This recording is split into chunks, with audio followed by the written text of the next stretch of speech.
देश 18वीं सदी में पहुंच जाए। अरे दिग्विजय सिंह जी, अब नदी में पानी बहुत आगे तक बह चुका है। आप केवल बेईमानी का चुनाव करवाने के हिमायती रहे हो।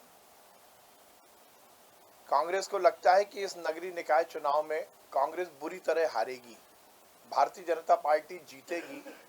जनता ने मन और मस्तिष्क से ये विचार बना लिया है कि भारतीय जनता पार्टी के कमल को खिलाना है। इसलिए नाच ना आवे आंगन टेढ़ा की कहावत को चरितार्थ करते हुए कांग्रेस के नेता अब मतपत्रों के माध्यम से चुनाव कराने की बात कर रहे हैं। ये 18वीं सदी की बात है। ये देश तकनीक के मामले में, चुनाव सुधार के मामले में बहुत आगे बढ़ चुका। कांग्रेस हर समय चुनावों में बेईमानी की हिमायती रही है और इसी तरह इस तरह की बातें कर रही है। मतदाता सूची में कोई गड़बड़ है, मतदाता सूची में कोई शिकायत है तो निश्चित रूप से चुनाव आयोग को उस पर संज्ञान लेना चाहिए और वो शिकायतें दूर हों। परंतु मतपत्र के माध्यम से चुनाव कराना ये 18वीं सदी की बात है। ग्वालियर में 8 मार्च को सीएम आवास का घेराव भी करेंगे। 10,000 से ज्यादा महिला। वो कांग्रेस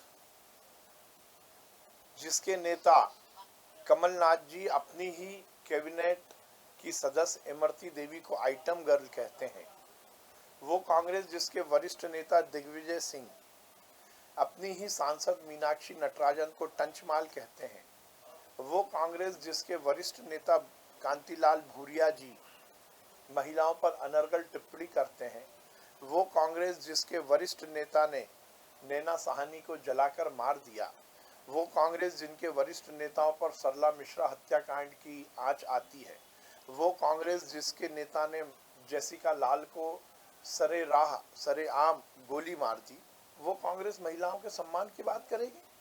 और ये कमलनाथ जी का वक्तव्य घोर आपत्तिजनक है। वो महिलाओं के उपयोग की बात करते हैं। शर्म आनी चाहिए। इस देश की आधी आबादी का आप मखौल उड़ाओगे, आप कहोगे कि हम आपका उपयोग करेंगे। कमलनाथ जी, इस तरह से महिलाओं का अपमान मत करो। हर व्यक्ति के घर में बहन, बेटी, माँ और बहू होती है, वो हमारी शक्ति होती है। इस देश में नारी शक्ति के रूप में जानी जाती है। नारी उपयोग करने की वस्तु नहीं है कि आप कह रहे हो कि तुम्हें आगे करके हम तुम्हारा उपयोग करके राजनीतिक रोटी सेकेंगे। शर्म आनी चाहिए। ये निश्चित रूप से महिलाओं का अपमान कमलनाथ जी ने किया और इसके लिए कमलनाथ जी को माफी मांगनी चाहिए।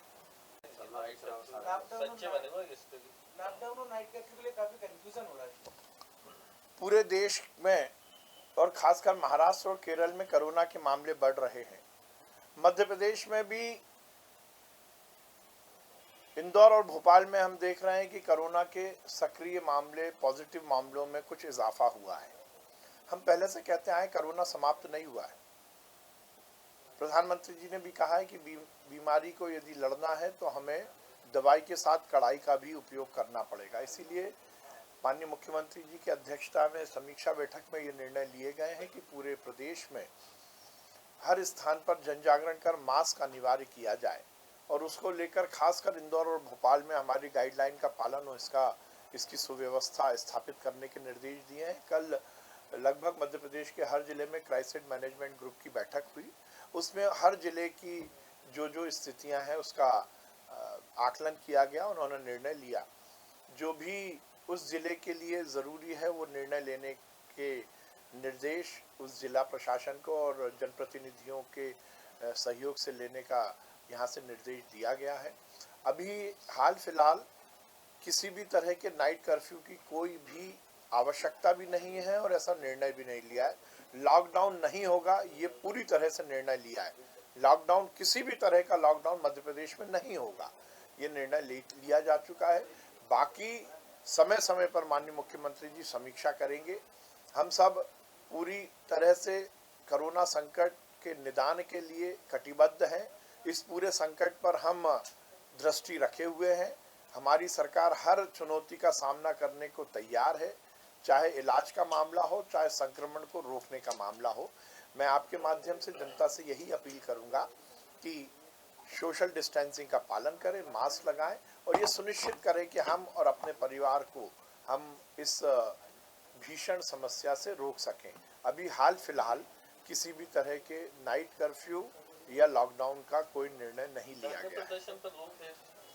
भोपाल में धरना प्रदर्शन पर रोक लगाई है और मैं विपक्ष के नेताओं से ये निवेदन करना चाहता हूं, अपनी राजनीतिक रोटी सेकने के लिए जनता को गुमराह ना करें, जनता को संकट में ना डालें।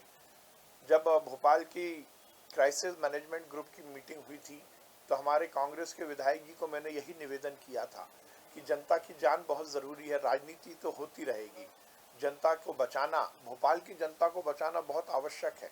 और कांग्रेस जिस प्रकार के हठधर्मिता की बातें करती है ये निंदनीय है।